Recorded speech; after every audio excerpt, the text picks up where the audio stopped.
Cari persamaan kuadratik daripada punca-punca 2 dan 6. Apa sebenarnya yang dimaksudkan dengan punca-punca ni?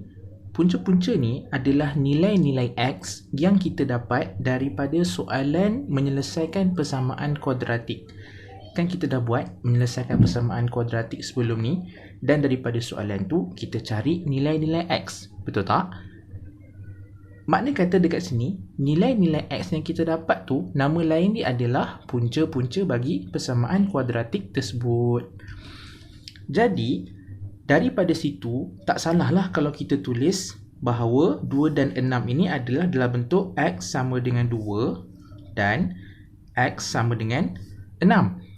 Cuma satu hal kita kena perhatikan adalah kalau sebelum ni persamaan kuadratik tu dia bagi, kita diminta untuk cari dia punya nilai-nilai X ataupun diminta untuk cari dia punya punca-punca lah.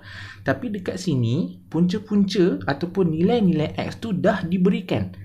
Dia pula suruh kita cari apakah persamaan bagi punca-punca ini. Dia seolah-olah daripada A ke D, tapi kita sekarang daripada D nak balik ke A.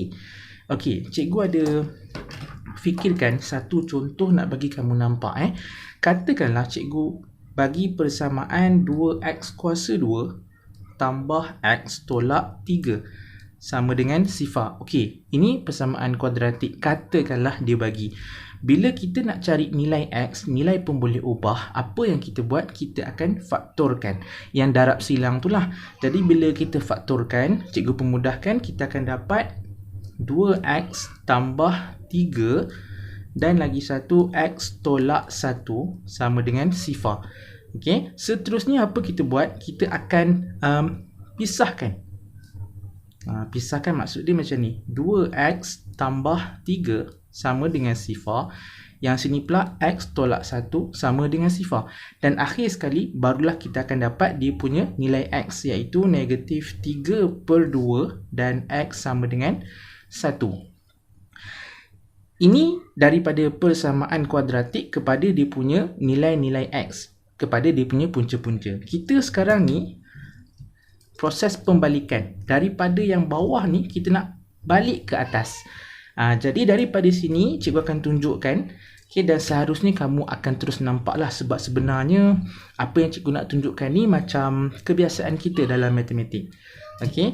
So daripada x sama dengan 2 dan x sama dengan 6 ni, cikgu akan ke peringkat yang ini. Okey, iaitu dia akan jadi x tolak 2 sama dengan sifar dan lagi satu x tolak 6 sama dengan sifar. Okey, nampak ni yang cikgu buat ni sama dengan peringkat yang ni sekarang.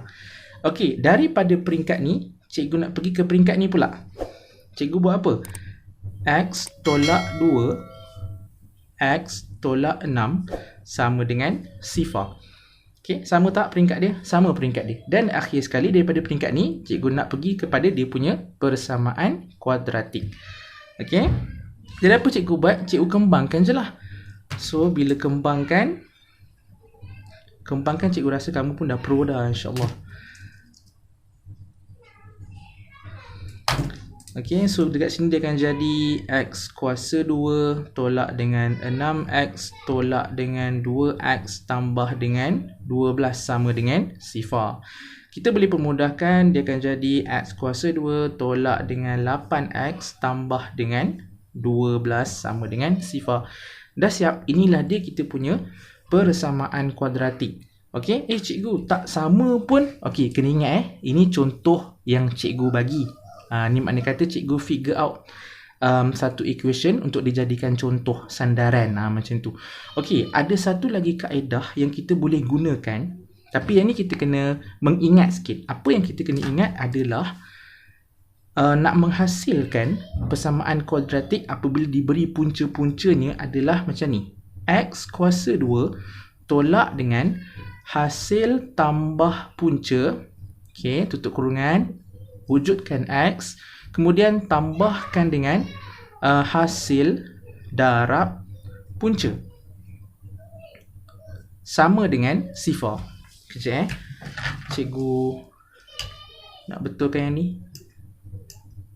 Okey, So cikgu ulang balik, X kuasa 2 tolak dengan hasil tambah punca, wujudkan X tu, lepas tu tambah dengan hasil darab punca sama dengan sifar.